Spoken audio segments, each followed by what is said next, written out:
This is the Voice of the Land podcast with your hosts, Kevin Arnold and Nick Paulus. Iguodala to Curry, back to Iguodala, up for the layup. Oh, blocked by James.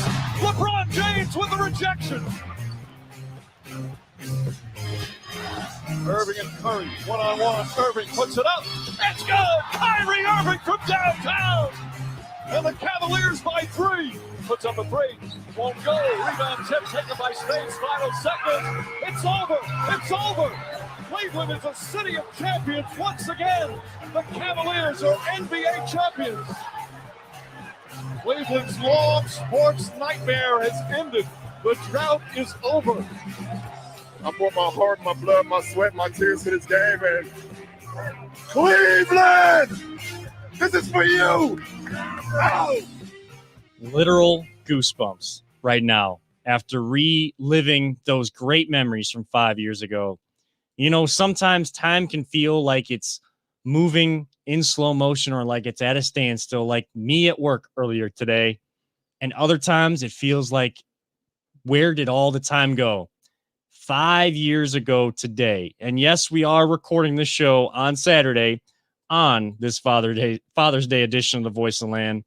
But 5 years ago this weekend, the Cavs won the first championship in 52 years in the city of Cleveland, and they became the first and only team in NBA history to come back from a 3-1 deficit against the Golden State Warriors to win the NBA championship.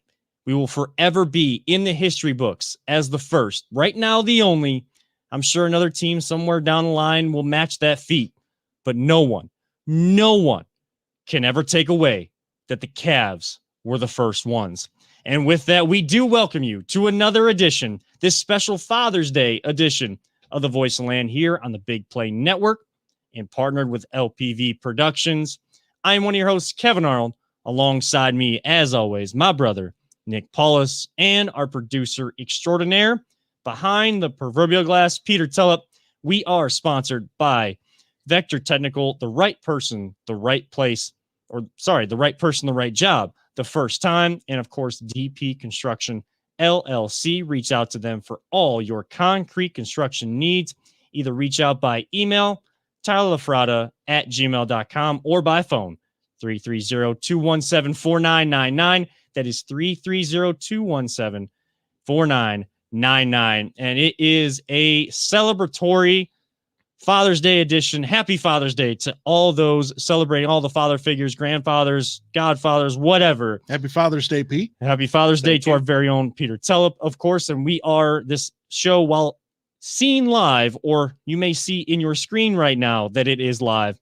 We are recording this on Saturday, June 19th, in honor of Father's Day, in order to give people like Peter, and who does great work on the show. We can't do the show without him. Has taken us to new heights on the Voice of the Land. Want to honor him and give him the day he deserves as part of Father's Day. So, of course, we are recording on the actual 5-year anniversary. If you're watching this, listening to this, you're listening on the 5-year, 1 day, 2 day, etc. anniversary of the Cavs championship, whether here on our Twitter page at VTL_pod. Make sure you hit the follow button there. Of course, also on our Facebook page at Voice of the Land. You also may find us on the Big Play Facebook page, Big Play Live on YouTube, and across all those platforms, or tune into the audio every single week if you want to listen back and not have to look at our faces. That is, of course, on Google, Spotify, Apple, any podcast platform you can think of.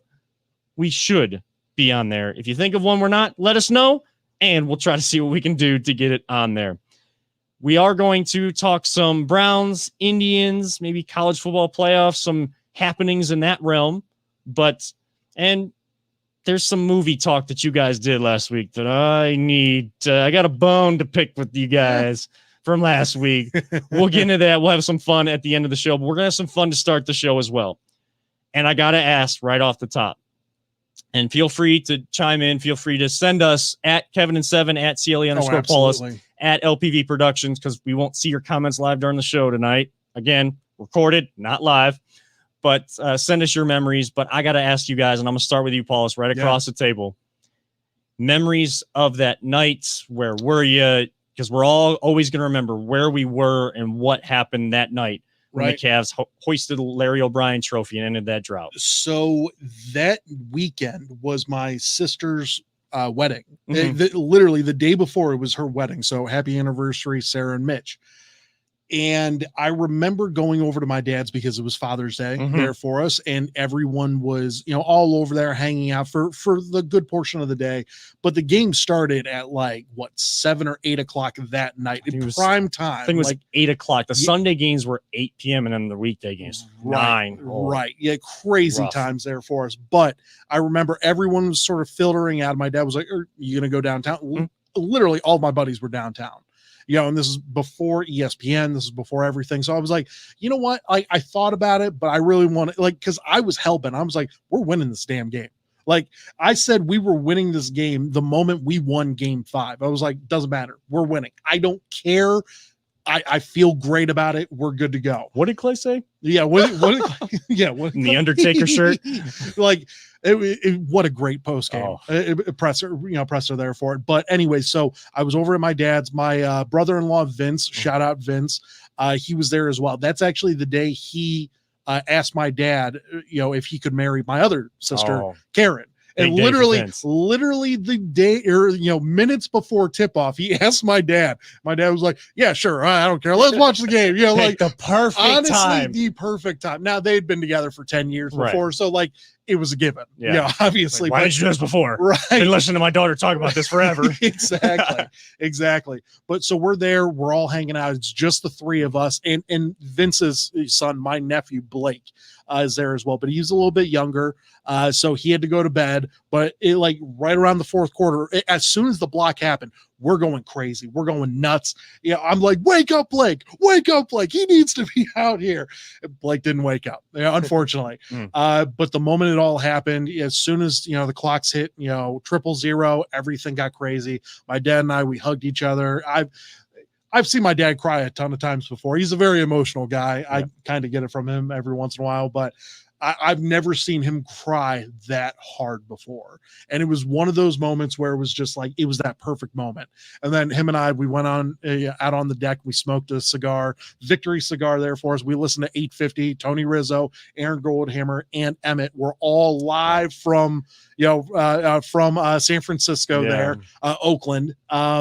But yeah, no, so we went crazy. We were listening to them for a minute, and it was just so much fun. I do remember, and I need to mention this because Kelly and I, we were dating a couple months into dating, and I called her up immediately. She was honestly the second call because I called Tyler first.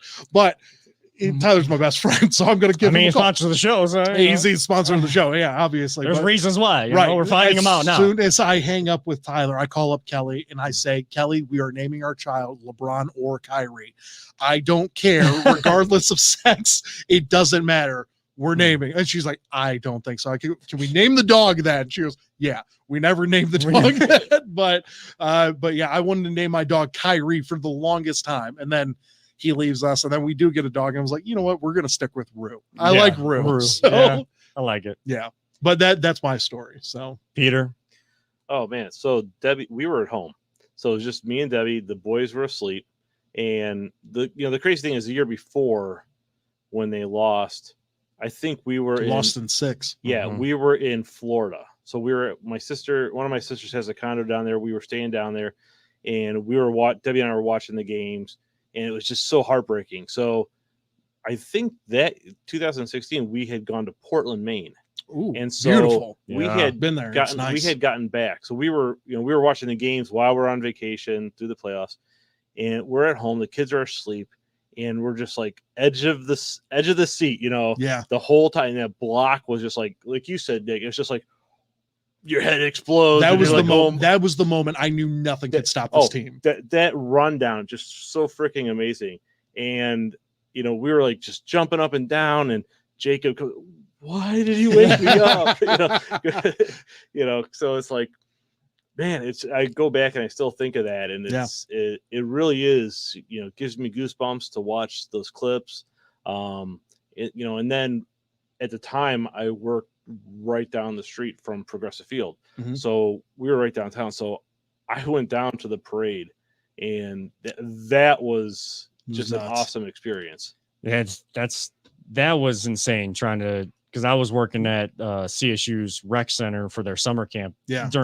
There and like we're there at 7:00 checking the kids in, and like people are walking past the building because they're parking far away. Oh, yeah. And they got their bag chairs over their back, and we ended up getting there just in time to the one spot, just walking straight down Chester to 9th Street there, and we were able to get a decent enough spot. Like I was able to see everything. LeBron didn't stand up in front of me. He stood up down the road from where my sister was at. She got a good picture. Yeah, it's fine. I copped that picture and I use it as if it's my own. So. I was right there. Our office was on Sumner, just south of the cemetery. So we just walked down to the end of the street. So I was literally, as they came around the corner, there was maybe 2 people in front of me between me and the players. Yeah, it was just crazy. Yeah, because it wasn't that packed right there. Right. You know, and because everything was so packed further down, they kind of spent a little bit more time. Yeah, they did. Because they couldn't go anywhere.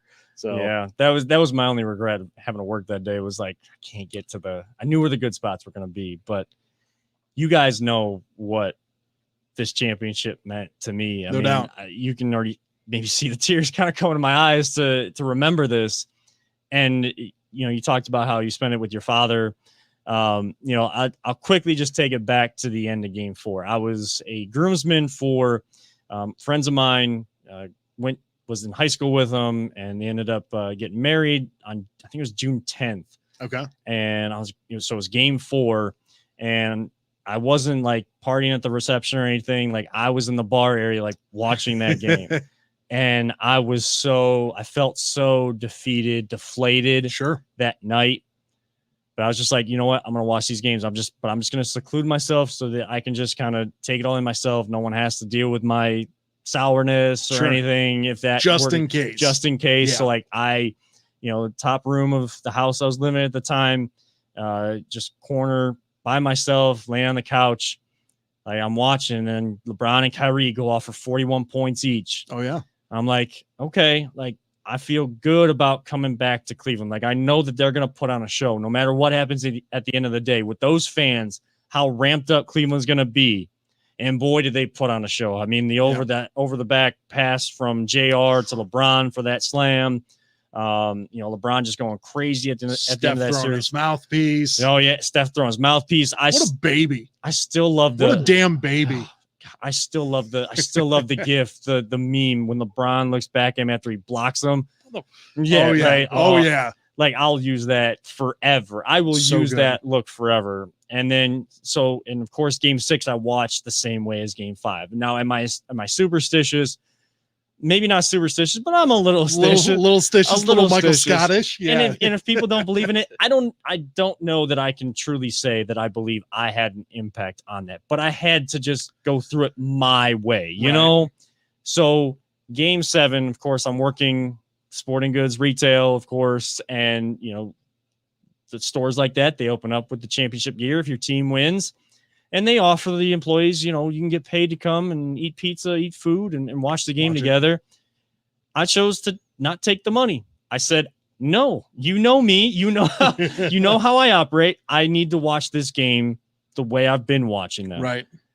And I mean, as that game's going on, the block, the shot, of course, the stop, and when the clock goes off, I mean, just a wave of emotions, because the game of basketball isn't just a game of basketball to me. I know I say at the end of the show all the time, don't let anyone ever tell you it's just a game, especially when I'm watching basketball and I'm somehow involved in the game of basketball. Yeah. And especially on Father's Day. Now, my dad was working, so we couldn't watch it together, but I just kept thinking of all the history that he took me through, and having me watch those games as a little kid. I had the nightmares instead of coming in, kind of settling me down in bed. Go out and watch the Western Conference game. Watching basketball just kind of calm me down and put me in a good place. And just recognizing and always respecting the history of the game, having a love for the game. Never really thinking the team I root for is going to have an opportunity until LeBron got back here, and started thinking, like, is he really the guy that's going to end this drought? And yeah, he had the cast alongside him. You can't discredit Kyrie in any way. You can't discredit Kevin Love in any way.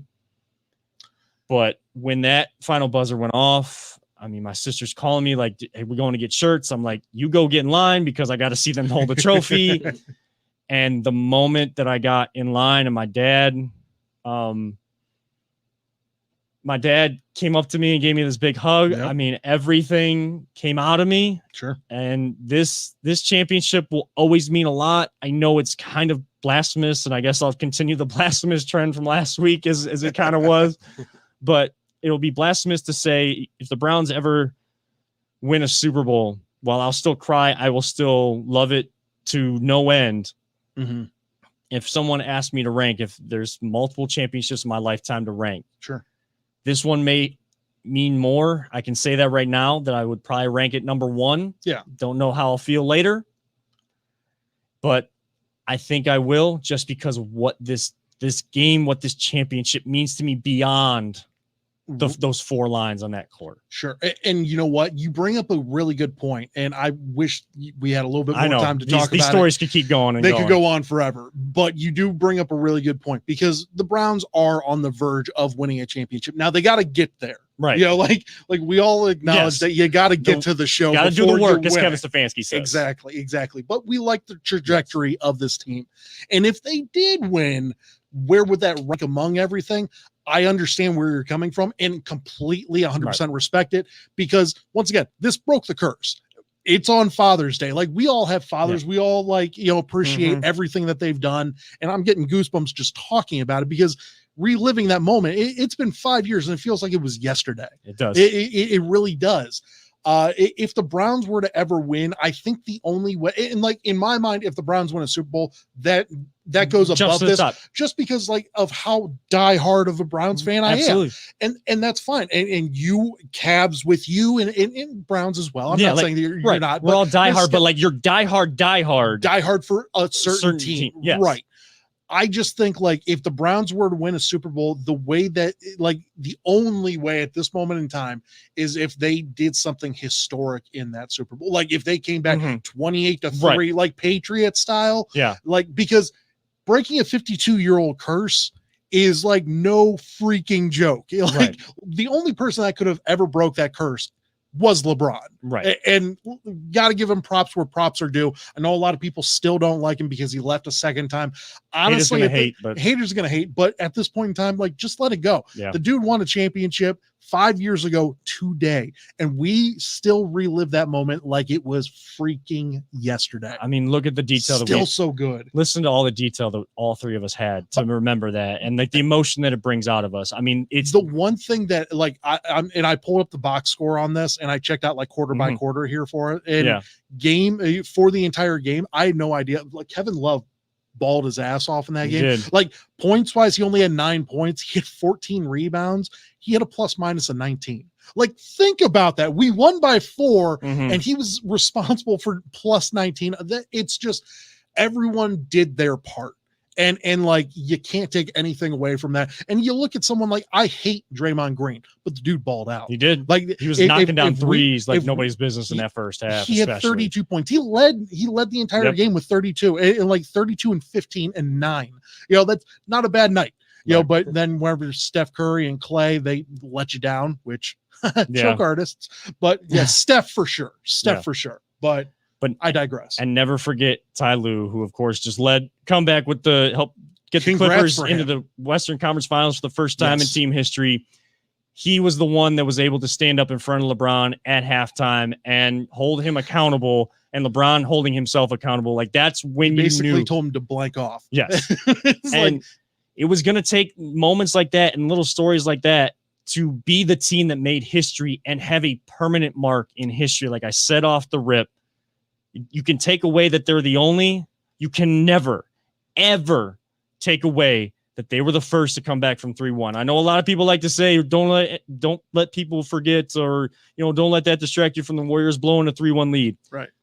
I know it's all in jest. Let's not forget they were a 73-win team. Right. Too. They were a 73-win team. On that. And the Cavs came back from down 3-1 to win that series. We could go on, and this is a longer segment, but we got to. We could do the entire show of it. We got sponsors for a reason. We got to get that information in here. You did bring up the Browns. We will switch gears to that on the other side of this break, but before then, we got to get our sponsorship words in. But continue to send us your stories on Twitter or on social media of what you remember about the Cavs championships. We'll keep talking about this forever and eternity. But on the other side of the break, we'll talk about the Browns mini camp storylines and what they really do need to put forth work-wise to maybe make a championship dream a reality. You're listening and watching the Voice of Land podcast here on the Big Play Network. Whether you're looking to hire new talent or start a new career, Vector Technical has you covered. Vector Technical is a 28-year-old staffing firm that has helped thousands of job seekers advance in their career with reputable partners throughout Northeastern Ohio. Vector Technical is more than just a temp agency. With an above-average hire-in rate of 1 in 4 candidates, Vector works hard to connect the right person with the right opportunity the first time. Vector Technical hires for skilled manufacturing and light industrial work and is sure to have a career that you've been looking for. To learn more, visit our website at www.vectortechnicalinc.com.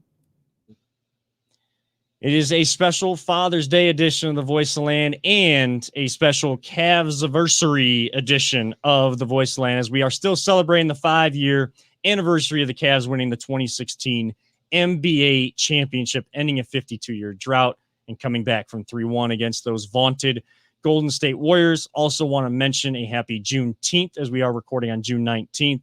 A happy Juneteenth out there to everyone, as it has become a federal holiday, as it should, as President Joe Biden did sign that in a couple days ago on June 17th to be a federal holiday, of course, honoring the last of enslaved African Americans down in Galveston, Texas on June 19th, I believe 1865, I believe the year was.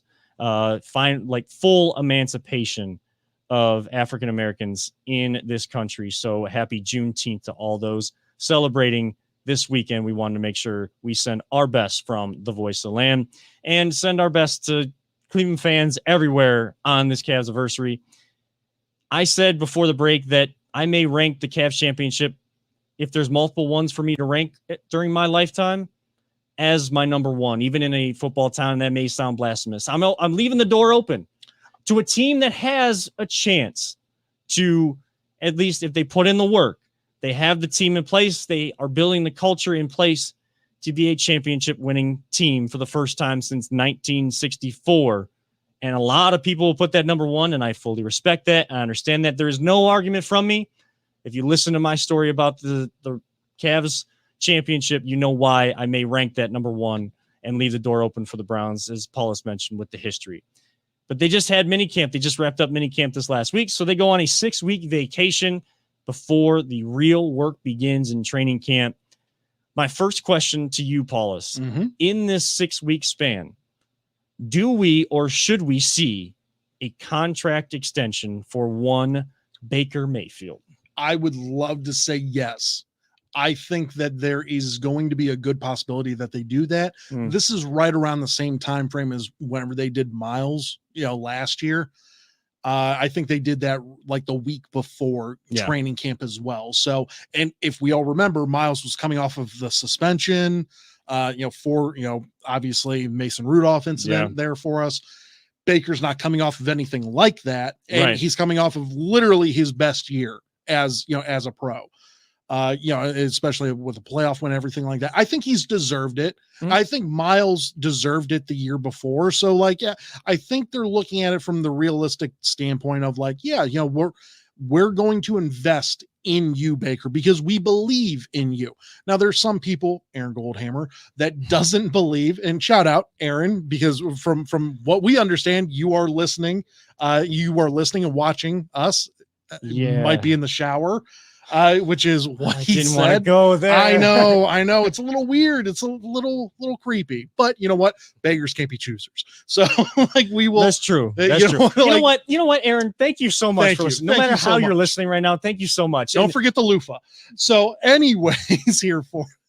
Sorry, this one. Well, this one everywhere. I know on the show he, sometimes he doesn't shower. So congratulations. That was whenever he was. I know he's at home and everything. COVID situation, right? However, callbacks from a show we don't. I'm not even on. Shout out ESPN Cleveland. Professionalism. Hey, There we go. But anyway, so I do believe that Baker does deserve a contract extension. I think that it would be a great sign of respect, not just to Baker, but to the fan base as well. Now, Aaron's point of view is he thinks that the fans think that we're going to get a piece of that. Mhm. I view it as, you know what? We've been searching the desert for 20 something years trying to find our franchise quarterback. To know that you've signed him and like whether or not you sign him or not, I Right. think he is a franchise quarterback. We all agree with that, but we want to see it. We want to see them invest in him, and just be like, you know what? We're all in. We're all in with you. And that's exactly what Andrew Berry and Kevin Stefanski want. I think everyone's all in to making this a championship product. And in order to have that happen, you don't want any sort of distractions. right. And I think if you sign Baker, that takes care of one of the biggest distractions that could be part of this team. The only other one that I see as a possibility is the Odell stuff. I don't agree with it because I think Odell's a solid player coming off of an ACL surgery. I think he's going to be, have a real great comeback, bounce back year. Right. But like, get away some of these distractions. You got the money, invest in the quarterback. You're going to pay him eventually. So you might as well do it now. Just get it done with. Make sure that everyone knows that you ride or die with Baker Mayfield. And if you do, if you believe in him, I think they make that investment. I think that that's the right choice as well.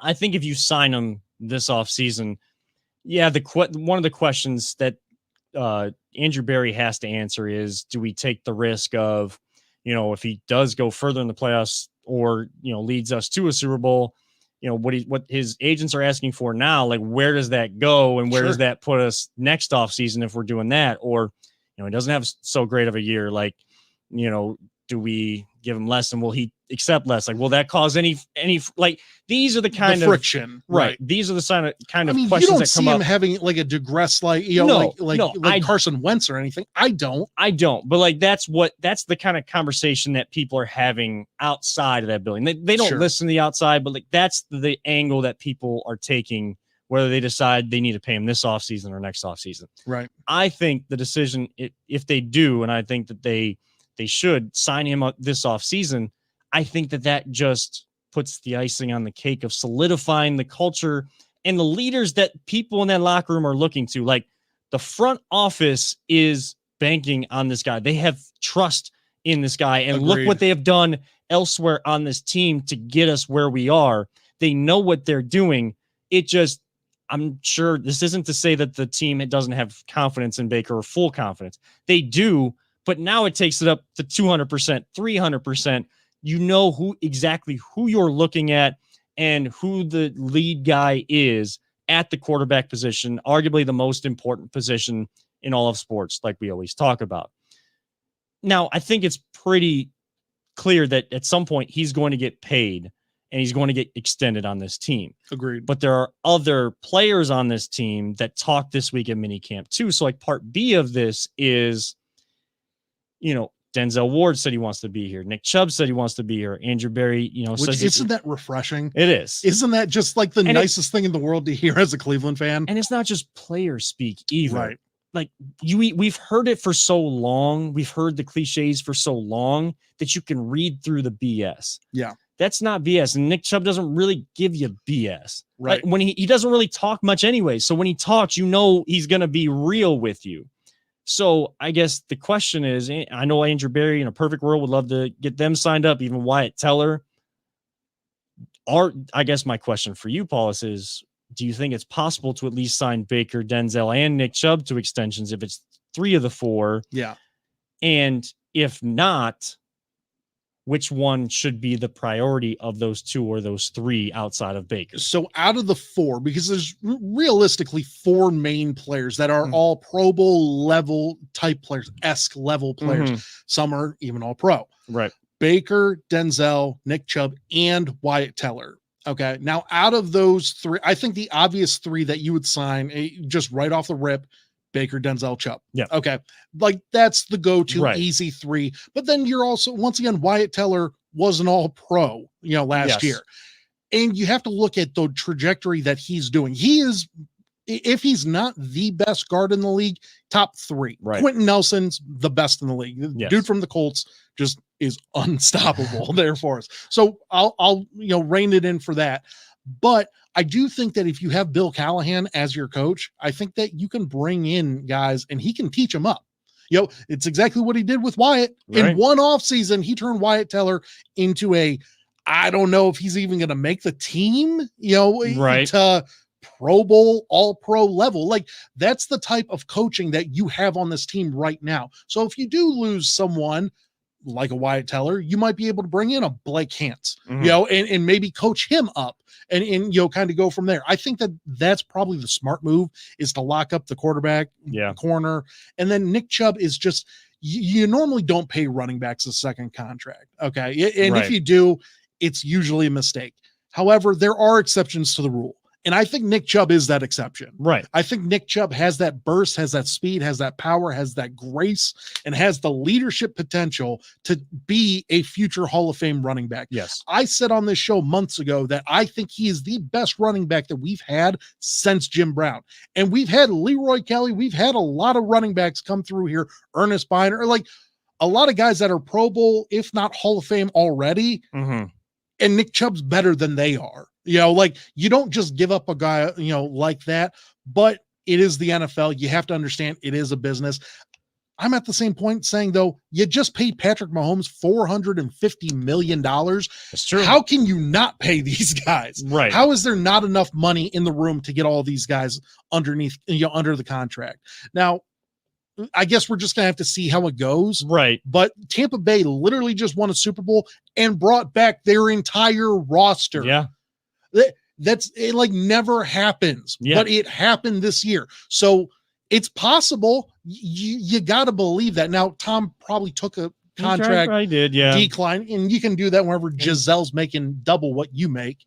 I don't think Baker has that, ability, but who knows? Maybe Emily Mayfield's making boatloads of money too. So we'll see. We'll see. Who knows? I mean, everybody's going to get their hustle on somehow to get that money. So got to get that money somehow. Got to get that money, especially the first contract. You want to see guys set themselves up for life, set themselves, their kids, and their kids' up. Yeah, because then later on down the line, you can take those contract declines. Yeah, that's what Baker can kind of have those conversations with the team to get right more guys in there. And yeah, it's still tough to get all 4 of those guys signed up and long term. I mean, you can make a case for all 3. I may say Denzel Ward just because of where the league is at, and it's a passing league. That's fair. And you need quality corner on the other, and on at least one side. And if you can get one on both sides of the field and you can develop that, I mean, then you're really building something on the back end of your defense to have your offense set up to light it up with everybody else, but then, have that defense that can get those key stops in such a high octane offensive era of the NFL, get the key stops they need to put themselves in line for a championship. Love to see Nick Chubb stay too. It's not that I don't want to see any of these guys stay. It's just Andrew Berry will be a saint if he's able to pull that off, because he's been able to pull off some great things already, but he would be a saint. Now, I do want to continue this conversation on the other side of the break, because I got one more question for you about the Browns, and we'll get into a little bit more football with the college football playoff, but we do need to hit a break. In this break, you want some Voice of Land gear? Boy, do we have the place to go for that. You need a last-minute Father's Day gift and, kind of say, hey, it's in the mail, Dad. They listen to the show, watch the show. Why not? Head on over, and we'll get you all the details here in the break. This is the Voice of Land, part of the Big Play Network, and with Web Streaming Studio by LPV Productions. Are you struggling to hire the right talent or maybe even find the right career? Vector Technical makes it easy. Since 1992, Vector has provided Ohio employers with a reliable process for hiring and have helped thousands of job seekers advance in their careers. Vector Technical is more than just a temp agency.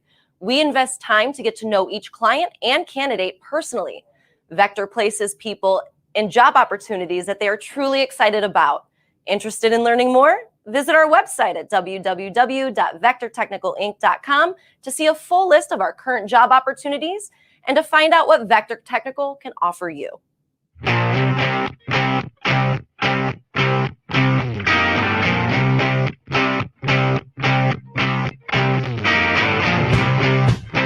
Get your gear at voiceoftheland.com/shop. So football is always the hot topic here in Cleveland and, of course, in the state of Ohio. Even though we are celebrating the Cavs' 5-year anniversary of their championship, football will always be king in Ohio, as it should be. While I may put basketball and my memories of that sport higher, football should and always will be king here in Ohio. And we went to break talking about mini camp storylines, and we were kind of talking about contract extensions. I had one more question for you guys, and I want to get Peter's thoughts on this one too. But before we do that, Paulus, you kind of raised a unique question. We're having some fun on this show, so let's have a little bit of fun here as we start this third segment. Yeah, so Anthony Walker, newly picked up Cleveland Brown linebacker here from the Indianapolis Colts. Dude's a leader. Yeah, right. From everything. Darius Butler or Darius Leonard. I'm sorry. Yeah, Darius Leonard. There we go. He was saying how great of a leader he was for them, everything like that. Well, he is now with us, thankfully. He shores up that linebacking core. Thank you. But I wanted to know, because he just switched his number from 54, solid linebacker number, Andre Davis number. Yeah. Love that. To number 4, which he is the first dude of the team, of the new guys and of the team, switching numbers to single digits. We thought that there might be a rash of players doing that. But it hasn't happened. It hasn't happened. From our understanding, the coaching staff sort of told all the rookies, like, hey, you're not doing that. So maybe the veterans are allowed to do it, but I think a lot of the guys, they're going to wait until, they don't have to pay the stock fee, everything like that. Anthony Walker, since he transitioned over, he doesn't have to pay anything. Yeah, he can just straight up switch to number 4. I like that.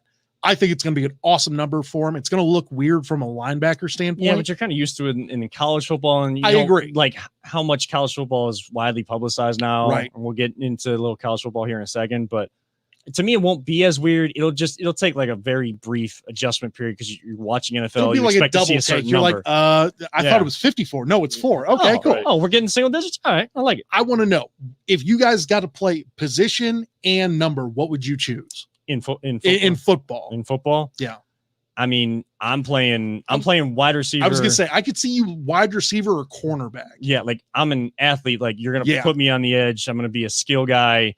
And I'm going to be number 16. Do you got good hands?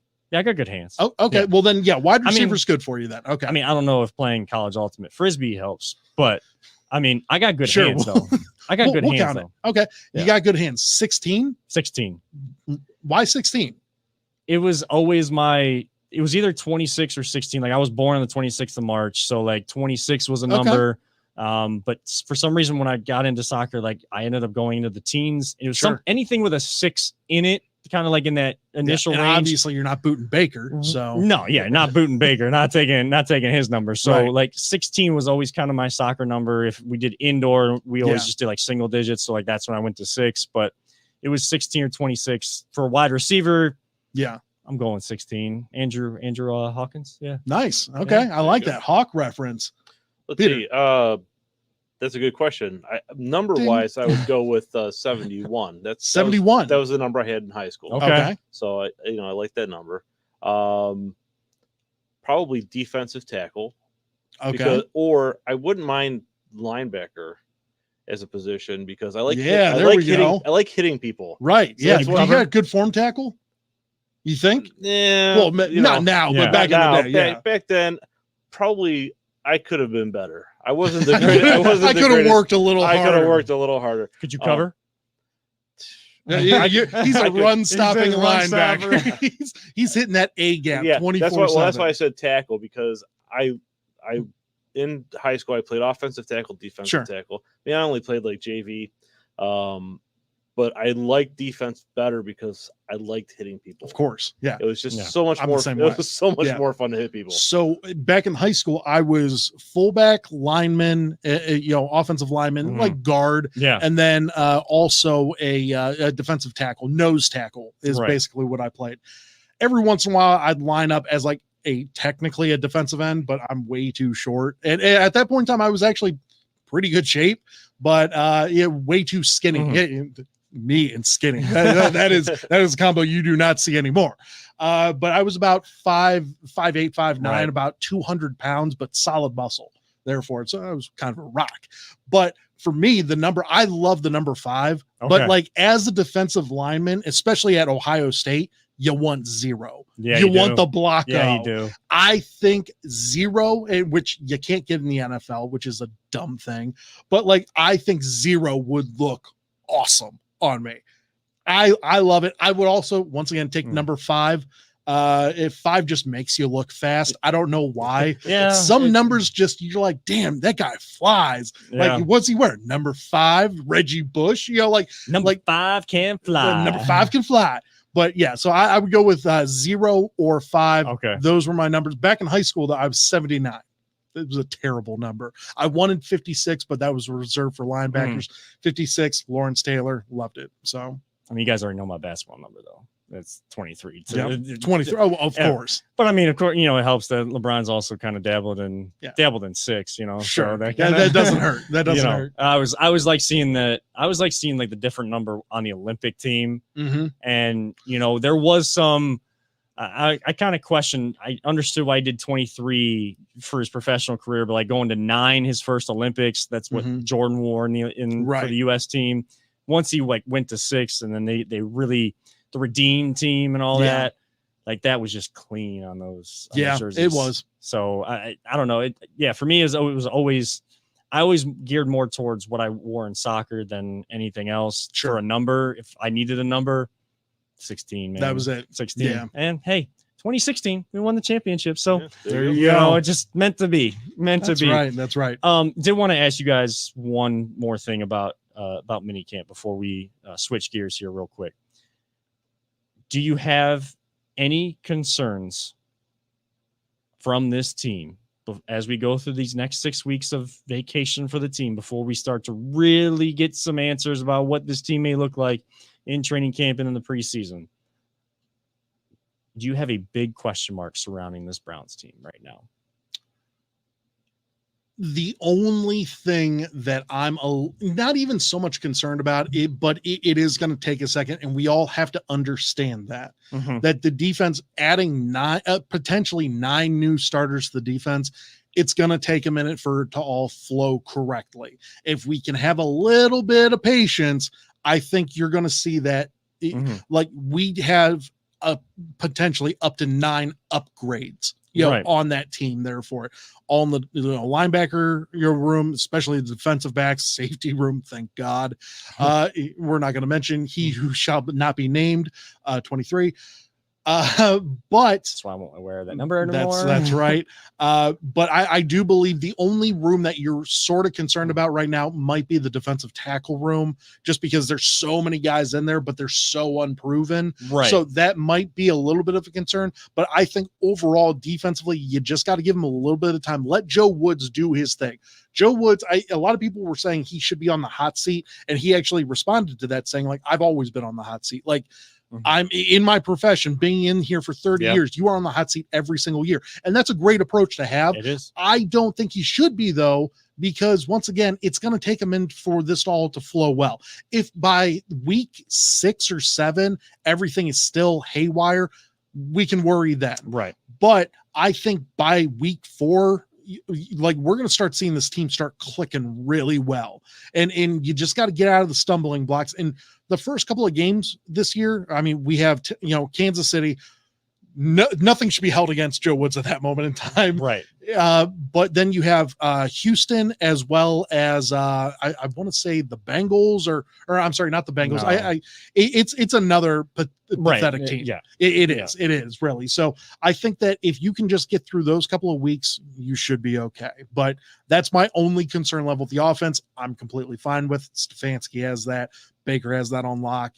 It's just the defense. Just let it simmer. Right. Peter, any question marks at all? Not anything in particular. I mean, Nick brings up a good point with the defense. I think we've made a lot of good upgrades, but by the way, it was the Bears. I'm sorry. The Bears. Okay. Yes. But until we see them play and how they perform, part of me thinks they got to be better than what we had. Because our defense, I mean, really was the weak spot that we had last Yeah. year.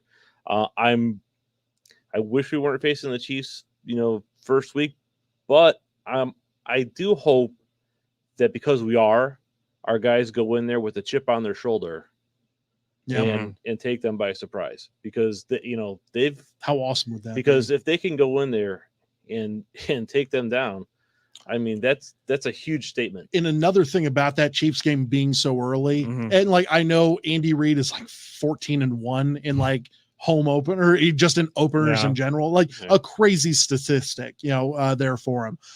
But I think you do bring up a good point, Peter, that they could throw some exotic looks that no one's seen before, Right. because we haven't played this defense before. Joe Woods could come out with the master plan of all master plans and completely make Patrick Mahomes look like a buffoon. I don't think that'll happen, but if Patrick Mahomes does the whole Ben Roethlisberger throw for 500 yards, but we beat him by, we win by 8 or whatever, I'm totally fine with that. At that moment in time, I'd live with that. Yeah.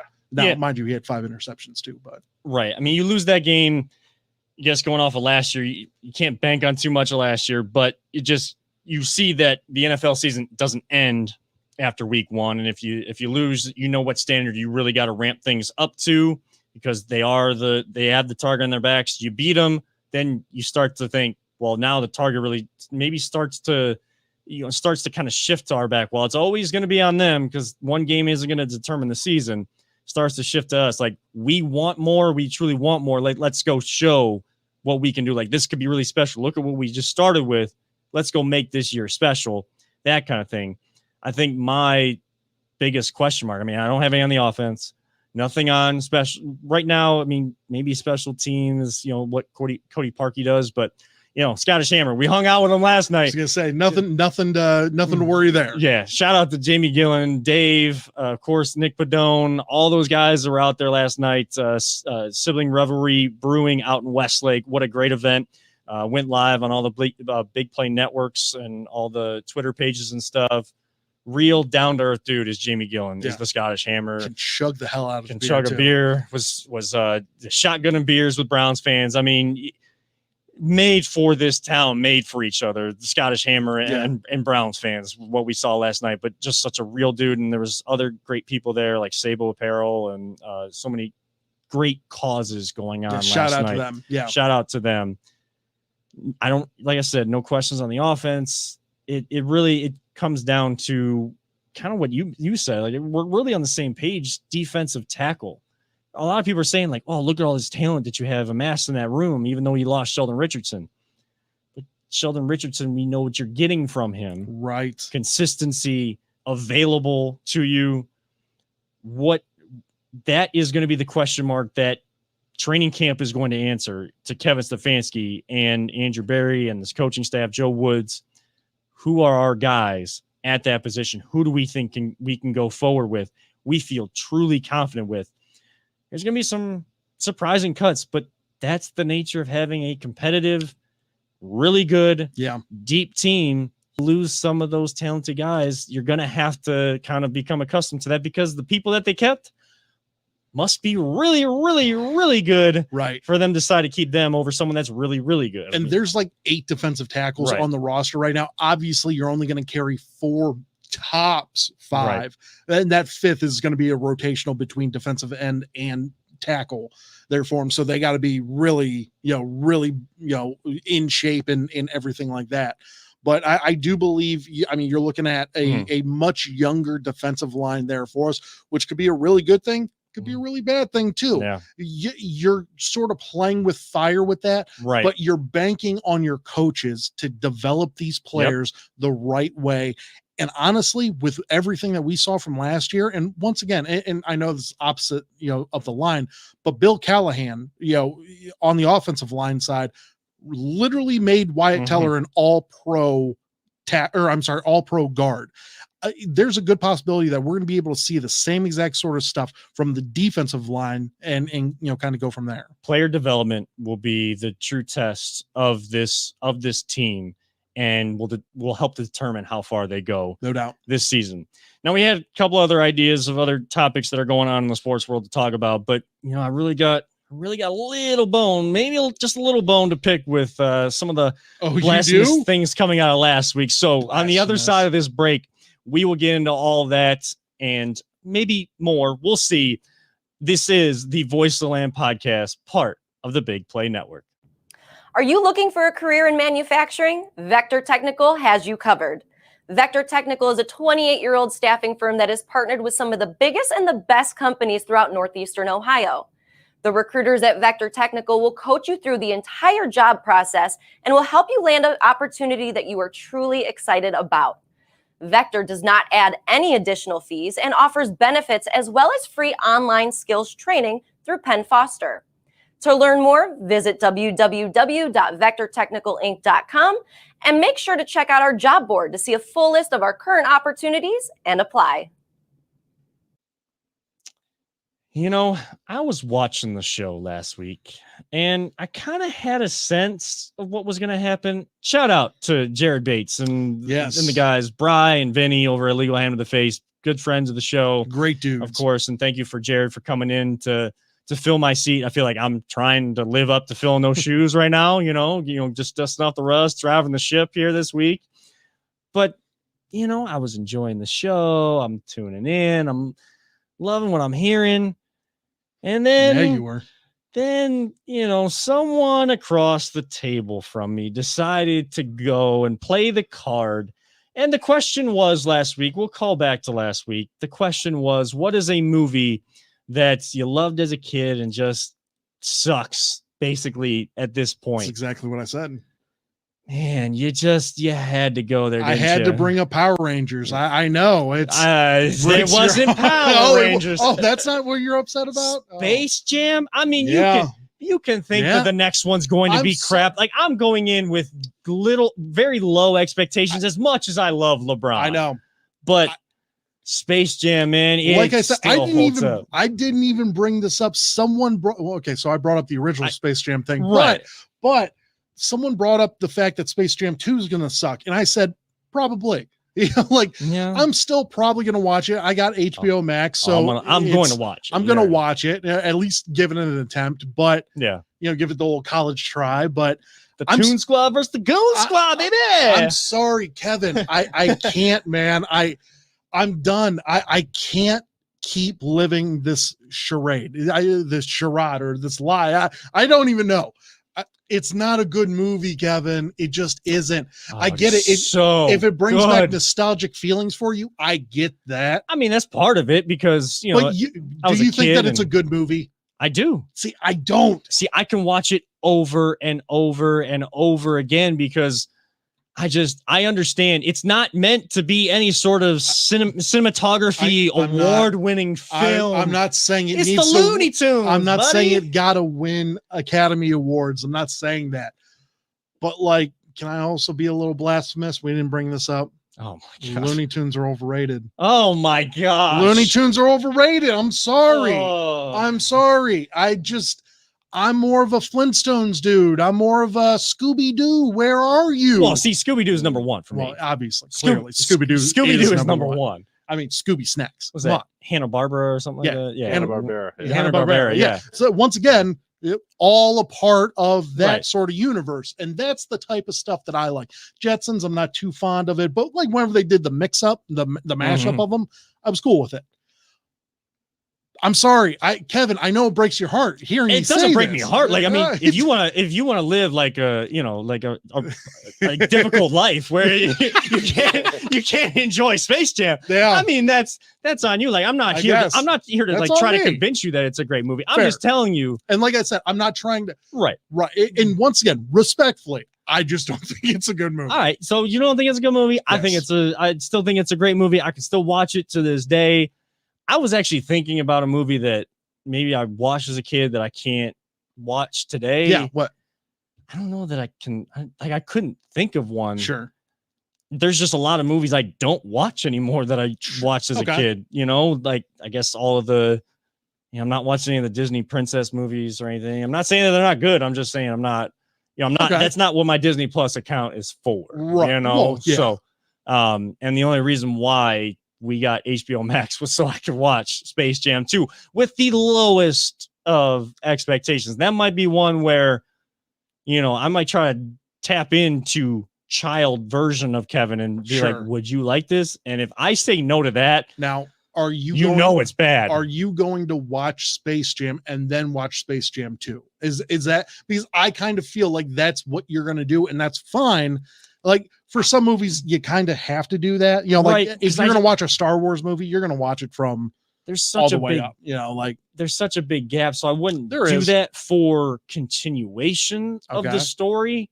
But I think I may still do that because just to watch Space Jam again, just to say like just to relive that stuff. and if I can stream it on HBO Max and not have to go to the theater, Yeah. honestly, I think I'm going to the theater to watch Space Jam. Are 2, though. you? I think I'm. And you know what? That's probably the right call. It probably is. Mhm. If you're going to watch it, Right. you got to commit to it. I mean, I'm going to commit to Space Jam 2, and also I'm going to commit to a movie franchise a lot of people are off the bandwagon of. Like, I'm going to go to the theater to watch F9 just because I'm a big John Cena fan, so I kind of want to see him in that, and like everybody's going to compare him to The Rock, but I don't know. I'm not Oscar Golden Globe award winning movie. And that's fair. I'm action movie, so like I understand everybody getting off the bandwagon of Fast and Furious. Like, I'm not here to I'm Dude, like I'm pounding the table. They're trying to go to space. The first one was about boosting cars and CD players. I know. And they're trying to go to VCRs. They're trying to boost VCRs. $100,000 worth of VCRs. I think they were those 13-inch TV VCR combos. Right. And you know what? That movie was awesome. Like, Yeah. I'll give that props where But props that's are like due. the Transformer movies. I mean, The first one was good. but it was, but it's it's stuff blowing up. If Yeah. I go to see It's a Michael Bay movie. right, if I go to see Transformers, I want to see giant robots, stuff blowing up. Yeah. If I see a Fast and Furious movie, I want to see King Kong versus Fast Car. Godzilla. I get Sometimes it. you just want that popcorn Yeah. summer movie. I get to it. It doesn't have to be an Oscar. Right. Like, nomination. I've broken those Fast and Furious movies down like in like the wildness that the corner that they He turned. catches a car in this I know. one. Like the how crazy it is, and like the unreal, like like there's very little realism Yeah. when it kind of started with some realism at least to it. It did. It was And- awesome. And then the cinematic explosions and all that. Yes. So like again, it's more of like that summer movie. For Where me. did it get out of hand? Where did it jump the shark? Where did it jump the shark? Because I think that was Fast 5.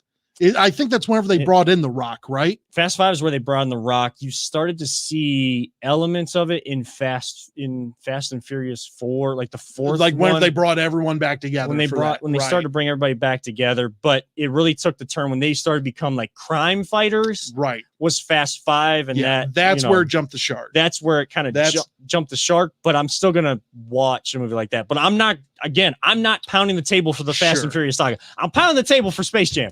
I'll literally pound the table All you, for bro. Space Jam for That's the rest all of you. my life. I don't care if I'm the only one. I will do that, but not for Fast and Furious. Good man there. Good man there. But so, I mean, I said I was going to really get into it, but it was kind of like in the moment type thing. Sure. It's kind of past. I just wanted to bring it up a little bit, but you brought the question to us because we always like to kind of have a fun conversation, and we're more so fun movie conversations. Sure. You asked us, what is your favorite comedy movie since 2000? Peter, I don't usually start with you. I got to do it. It's an honor of Father's Day and all the work that you do. I feel like I need to start with you sometimes in these conversations. Because sometimes I forget about you. Thanks. It's rough. I'm not like forget about you, but like forget to ask them. It's tough driving the ship, all right, man. I'm trying to build this. I know you should have. Last week it was tough. Oh, it was tough. Oh boy. Well, I did go through and look at a list of some of the top comedies and looked at those, and like 4-Year-Old Virgin's on there, and there's a lot of movies on there that I'm like, Mean Girls. I'm like, they're funny. Mm-hmm. I don't know if I would say they're like the funniest. Right. Sure. Super Bad, which I think it's a great, high school teenage movie. Yeah, I think right. it was really good. But honestly, some of the Edgar Wright movies I think are the funniest. I love to go back and watch like Hot Fuzz. Yeah. Shaun of the Dead is great. Yeah. End of the World is a little bit weird. Yeah, it is. Because It is. because it's still part of that trilogy, but it's a little bit different. But then I was kind of thinking, You know, one movie that I think is pretty damn funny is Deadpool. Okay, Because I've heard it's not technically a comedy, right? But I've heard that it has a lot of comedic elements. I mean, to it's it. Ryan Reynolds. It's Yeah, Ryan so- Reynolds. There's a lot of fourth wall breaks. It's gory. It's so gory that Yeah. That's why I won't watch. but it is, but it really is funny. And there's just a lot of just little things that my kids want to watch it. I'm like, no, I'm doing Not it. yet, no, My yeah. friends have watched it. I'm like, their parents don't love them. Right. So because and their parents don't love sleeping because I don't want to have to stay up all night because the kids are having nightmares about how gory that movie is. But it is freaking hilarious. It is. So, Yeah, no, and that is a solid movie. I like Deadpool. Deadpool 2 wasn't my cup of tea. it was I- okay, but the first one was by far the it just tried too hard to be like number one, and like I guess that's how some of those movies are. But like Deadpool 1, Right. I'm with you. Though there was, I think it was Brad Pitt had that cameo in Deadpool For too. a second, Like, he it was in it literally for a 1 second. second. He gets shocked, and then like you see He was his the face. invisible guy. He was the invisible guy. So like you have Brad Pitt as the invisible guy, Right. but like he doesn't say any words, he doesn't say anything. He literally gets caught in power lines and gets shocked to death. And you see his face for a split second, and like you're As he's wondering like, dying. who's this guy, and you see him get shocked, and you're like, holy crap, was that Brad Pitt? Right. Like, and then that's the whole thing of And I heard yeah. I think he agreed to do that cameo for a cup of coffee. he did. He did. That was his payment for that. Yeah. And it was which is awesome. It is. Which Makes it is so the much best better. way to do that. Yeah. Paulus. I came up with this topic just by randomly checking out like HBO Max, which Right. once again, did you say you just got it? Yeah, we Right. just got it because we got it for the Friends reunion. I'm telling you, and like we watched that. That's pretty good. Yeah. Kelly loves Friends. I like Friends. It's Again, once again, I'm totally for it. that's another thing. Like I'm big on Friends, but Sure. I understand those that are like totally against it. Just the whole like Twitter trend of like People completely are- bashing people that are about People are Friends. douchebags. Yeah, like it's like it is or like for it what is. you wear, like Crocs or cargo shorts, or, Whatever. whatever. Anyway, I agree with you Yeah, there, 100%. Like if you want to watch Friends, go and watch Yeah. Friends. Like if you don't want to watch it, then screw off. I don't mean, care. If you want to watch Space Jam, go ahead and watch Space Jam. If you don't want to watch Space Jam, go sulk in a corner. I don't know. Yes, you know what? Touche. Well played. Touche, sir. I had Touche. to, man. Touche. But the reason for this question is because I was watching HBO Max and it randomly popped up. One of the newest ads was 40-Year-Old Virgin. And I forgot how awesome that So movie good. is from It is. start to finish. Steve Carell is a genius all the way throughout because you 100% believe that he has never had Yeah. sex before in his entire life. And like the situations he puts himself in and the stories he Mhm. tries to make, the whole poker game scene, wherever he's like describing Right. things and like it is Was that a where bag he- of sand. Sand, And they're right. like, what? He goes, let's just keep playing. And they're like, dude, like, no, you got to answer this. And like, they just go into it. It is just so ridiculously good. Our good friend Anthony Mhm. hit me up and he said, like, if you keep coming up with these bad takes, like I'm gonna start calling you Stephen A. If you want to call me Stephen A, that dude makes like 20 million a year. Yeah, it's kind of a compliment. Kind of a compliment Right. where we're at right now. But his point is that it was a bad take. I asked him what a good movie, what's a better movie. He said Step Brothers. I like Step Brothers. I like it a lot. Mhm. And like I've rewatched it recently and it's a funny movie. It's not even Will Ferrell's best movie. It just isn't, Right. like his best movie of the 2000s. Can we all agree on it? What do you think I'm going to say? I'm thinking Anchorman. Anchorman. Okay. Anchorman is the best one. Yeah. And like he's had some great ones, Ricky Bobby and all of that sort of stuff. But Anchorman is the best one. Most disappointing sequel possibly of all time is Anchorman 2. Neither here nor there. But I do believe that until Space Jam 2 comes out. until they, well, we'll see. But I mean, I might end up Kevin agreeing will let with us you. know. Kevin might agree with that Yeah. whenever it comes out. I've already set myself up for that. But once again, so I watched that, and then I watched back to back. I watched that and Wedding Crashers, and like I forgot how good Wedding Crashers Right. was, but it's not on the level of Right. 40-Year-Old Virgin. I think 40-Year-Old Virgin's on a whole different level. So I'm going to go with that as my favorite of the 2000s, with Anchorman probably right there. It's right there. Yeah, those are really good. Another one that I that I really like from the 2000s that I can watch over and over again. I can't necessarily watch the 2 sequels all the time, Okay. but Hangover. Yeah.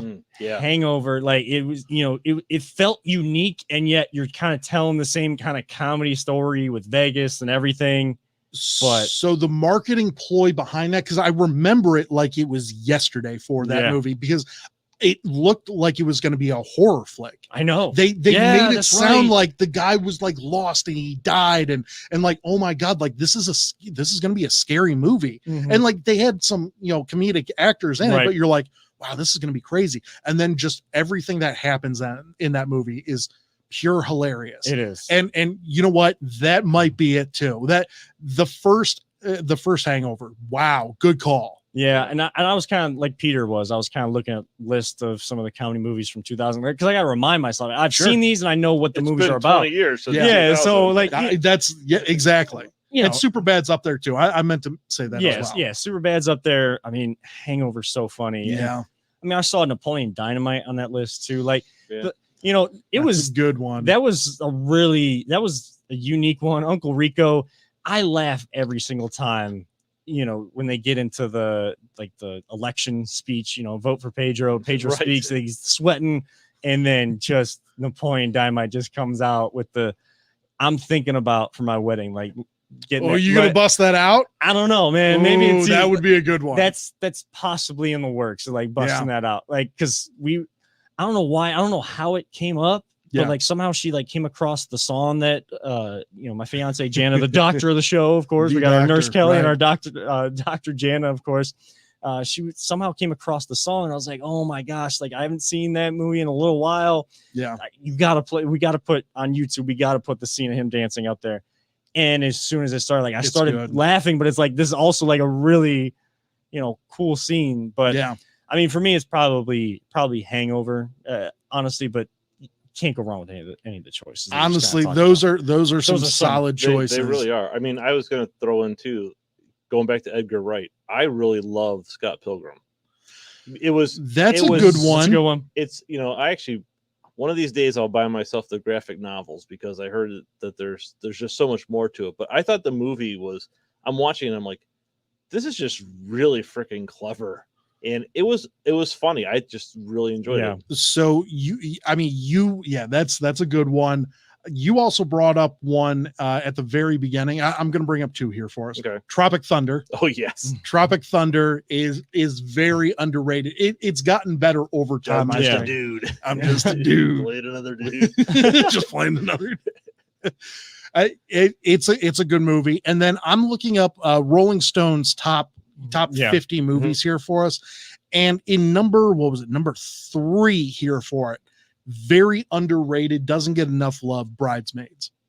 That is a good Bridesmaids, I've never seen it. Peter, you would love it. I've You would love it. one. Yeah. All right, It is, and like they make it up as like the most raunchy girl movie of all time. Honestly, it's just a fantastic straight up comedy Okay. all the way through. Yeah.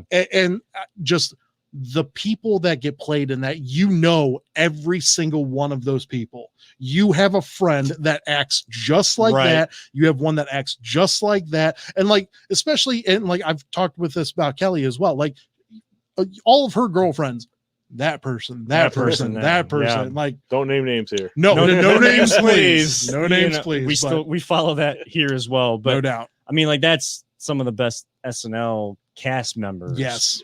With comedy being built in, you got Melissa McCarthy in there. That And you know what? I'm not a huge Melissa McCarthy fan, but in that movie, amazing. speaking of which, because she's in comedies on CBS, the fact that you brought up How I Met Your Mother is terrible. I'm sorry. That's a conversation for another day though, because we are running late, way but over. But I almost forgot the other bone I wanted to pick with you. How I Met Your Mother. I love that series. I will agree though, the way they ended it was terrible. It just kinda, And that it left a bitter taste in my mouth. I'm gonna have to watch it again. Yeah. I'm gonna have to watch it again, just not the last season. Yeah, good series, not a good ending. And Agreed. you guys kind of mentioned it, kind of teased it. Maybe the next show that we're all together, because you're going to San Diego. We'll be Yes. here next week, and then we got a best of coming up on July 4th, and we'll be back together after that. Maybe that first week we're all back together. worst ending to a TV series or maybe like a movie franchise? Already got mine. What, Game of Thrones? Whoa. Save it for a few We'll weeks save from it. now. We'll save it. It's a tease for a reason, but Only 7 seasons. but that is going to wrap it up for this special Father's Day edition of the Voice of Land here on the Big Play Network. For my brother Nick Paulus and for our producer extraordinaire, happy Father's Day to Happy you Father's Day, Peter. and to all the fathers out there. Peter Tellep, I'm Kevin Arnold, reminding all of you out there, please send us your favorite memories from the Cavs championship as we continue to celebrate the 5-year anniversary. And like I always say, don't let anyone ever tell you it's just a game. And we truly love you all. 3,000. We will see you all next week here on the Big Play Network.